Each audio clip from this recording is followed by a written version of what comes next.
Recentemente, um pastor foi envolvido em um escândalo, né? Ele foi acusado de assédio. Eu não vou aqui citar o nome dele, certo? E isso está na internet, está rodando na internet.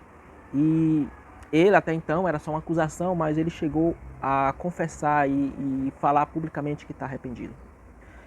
Mas assim, eu não estou querendo aqui expor um erro, né? Porque afinal de contas, né, aparentemente as pessoas já sabem e ele já se confessou, né, publicamente isso. Então, pronto, isso já é o suficiente. Agora é o cuidado e o tratamento depois, certo? Mas o que eu tô aqui para fazer uma análise, né? Então isso frequentemente tem acontecido, infelizmente, né? Isso me deixa muito triste, esses escândalos envolvendo líderes religiosos. Mas eu quero fazer uma análise bíblico a respeito de atitudes que nós devemos fazer diante disso, né? O que você faria se o seu líder religioso ele cometesse um erro muito grave, um escândalo, né? Publicamente, né? Então o que você faz diante disso? E se ele tiver cometido ocultamente, sem ninguém saber, mas você ficou sabendo, o que você faz? Né? Então, o que fazer? Você vai chegar para ele e vai exortar ele? Você vai levar para a liderança da igreja? Ou você vai denunciar para a justiça? Né? Ou vai expor ele na internet publicamente? O que você vai fazer? Então, é esse análise bíblico que nós iremos fazer, né? Verificando até mesmo, você pode observar essa situação, né? A Bíblia, e ver os casos para saber se a atitude das pessoas foram corretas, né? Através de uma análise bíblica e como nós devemos se comportar diante disso, tá ok? Depois da vinheta.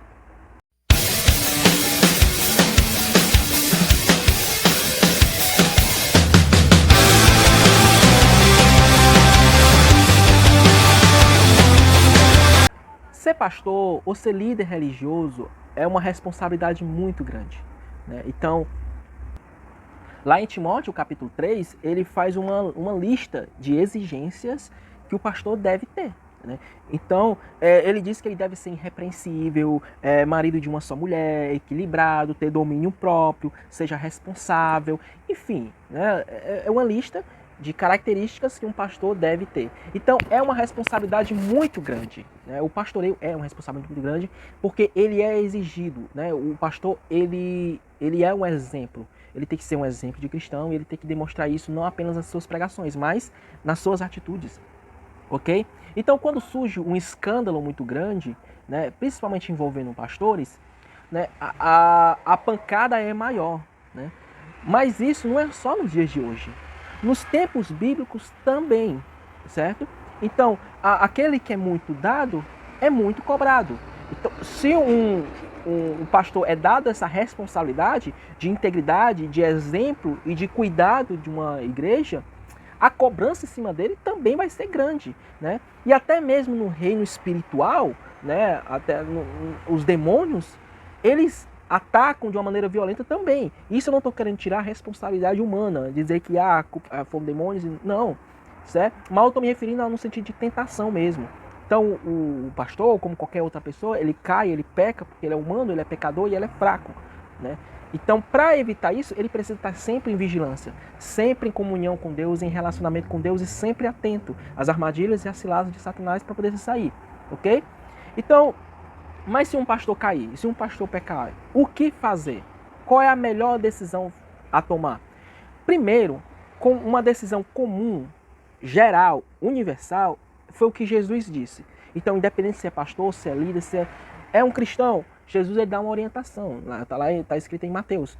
Ele diz, chega, se o teu irmão pecar, né, vai até ele, né, tenta reconciliá-lo, né, ganhar ele.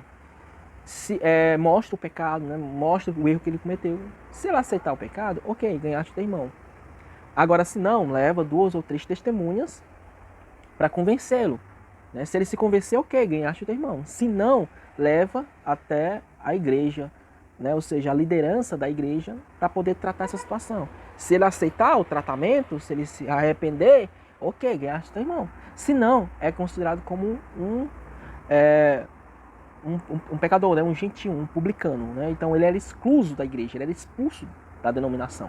ok? Depois que passa por todas essas fases.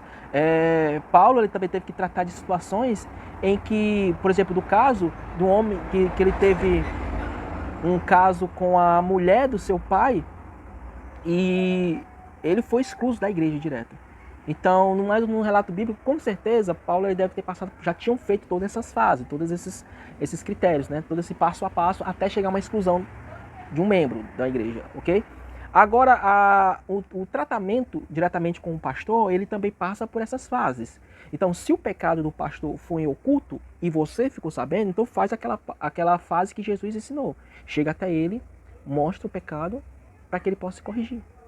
Se ele não aceitar, leva a 2 ou 3 testemunhas, que pode ser outros líderes da igreja, para lá tentar conversar com o pastor para poder corrigir ele. Se ele não aceitar, então leva para toda a denominação, ou seja, aquele pecado vai se tornar público na denominação. Com uma forma congregacional, vai ou tratar o pastor, se caso ele se confessar e se arrepender, ou vai tirar o pastor. Isso, lógico, depende muito da política e do governo de cada igreja, né? Então eu estou me baseando a respeito do governo da Igreja Batista, é o que eu conheço, mas vai variar os tipos de governo. Agora, Paulo, ele ensina em Timóteo, no capítulo 5, outras formas, princípios básicos de como devemos tratar uma situação dessa, de um pecado do pastor. Principalmente quando o pecado é público, né, que foi no caso dessa situação, né, a pessoa foi exposta publicamente, o pecado jogou na internet, todo mundo ficou sabendo. Então, Paulo ele vai ensinar princípios de como tratar um pecado público, ou um pecado público, ou então um pecado em que ficou, não público, estou dizendo assim, na internet, mas público só naquela denominação, só naquela região, ok? Então, no capítulo 5 de 1 Timóteo, no versículo 19, primeiro princípio é o seguinte: não aceite acusações contra o presbítero. O presbítero é pastor, tá? Se caso você tiver alguma dúvida a respeito de pastor ou presbítero, eu vou deixar aqui no link uma explicação a respeito de pastor e presbítero, né, sobre os oficiais da igreja. Enfim, voltando para o texto. Se não houver mais 2 ou 3 testemunhas, ou seja, ele está dizendo aqui, não aceite acusações contra o presbítero se não houver mais de 2 ou 3 testemunhas. Por que 2 ou 3 testemunhas? O que ele está dizendo é que a acusação contra o pastor precisa ser verídica, né? Precisa ser certa. Naquela época não existia filmadora ou celular com câmera para filmar o caso, ou então registrar as mensagens no WhatsApp lá, ó, entendeu? Tá aqui, ó, a mensagem aqui no WhatsApp. Não existia essas coisas, entendeu? Então a maneira que eles tinham como provar os crimes naquela época eram normalmente pela testemunha, né? A não ser se tiver algum ato físico que dê para comprovar. Se não, era mais por testemunha. Então as testemunhas contavam muito nos julgamentos naquela época. Então, levar 2 ou 3 testemunhas significa para poder comprovar que aquela acusação é verídica. Então, primeiro, se o seu líder receber alguma acusação, verifica se é verdade. É o primeiro ponto. Tem que saber se é verdade, né? Porque hoje um líder religioso ele está sempre na mira. Não só de demônios, como eu falei, como da própria sociedade. As pessoas querem jogar pedra, querem acusar, querem... basta os escândalos que tem, então qualquer um é vítima de acusação, né? Então, primeiro, não é qualquer acusação. Tem que ser comprovado, tem que ser verídica. O segundo princípio está no versículo 20, que ele diz assim, ó, quanto aos que vivem no pecado, né? Ou seja, foi comprovado, né, que realmente foi um pecado, foi um erro. Então, quanto aos que vivem no pecado, repreende-o na presença de todos. Ou seja, o líder, ele precisa repreender na presença de todos, para que os outros também tenham temor. Veja bem, o princípio é básico. Se o pecado for em público, precisa ser repreendido em público. Se o pecado foi só dentro da comunidade da igreja, então deve ser repreendido dentro da comunidade da igreja. Agora, se o pecado for individual, vai lá para aquele princípio de Jesus. Então, a repreensão tem que ser individual. Entendeu? Então, é exatamente isso. Eu estou montando aqui os escritos. A Bíblia é um conjunto, então os textos devem se encaixar. Ok? Então, baseando nos textos geral das Escrituras, é mais ou menos dessa base. Então, se o pecado for exposto na internet, ele precisa ser repreendido na internet. Né? No caso do rapaz, se ele já confessou isso, pronto, ele já confessou. Então, agora o próximo passo é tratar o pastor. Agora, se ele não confessou, ele não quer aceitar a repreensão, né? Aí leva a medidas mais extremas. Né? Ele fala aqui no versículo 21, né? Eu te exorto diante de Deus, de Cristo Jesus e dos anjos eleitos, que guarde essas coisas sem preconceito, que não faças nada com parcialidade.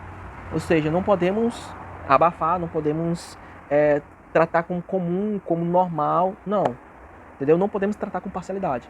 Então, se tem um pastor que ele faz as coisas direitinho, faz as coisas corretas, então esse cara deve ser tratado como elogio, né? Como um exemplo.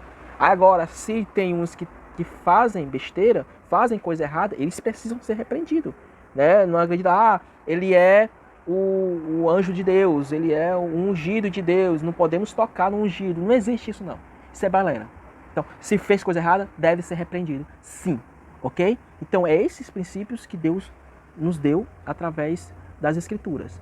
Certo? Então, que Deus vos abençoe, que Deus dê graça, que nos livre de todo mal, de todo pecado e que você possa ser sábio nas suas atitudes. Antes mesmo de expor alguém, antes mesmo de condenar, de julgar alguém, né? Verifica primeiro, né? Verifica esses princípios bíblicos e aplica eles, tá? Que a graça de Cristo esteja com vocês.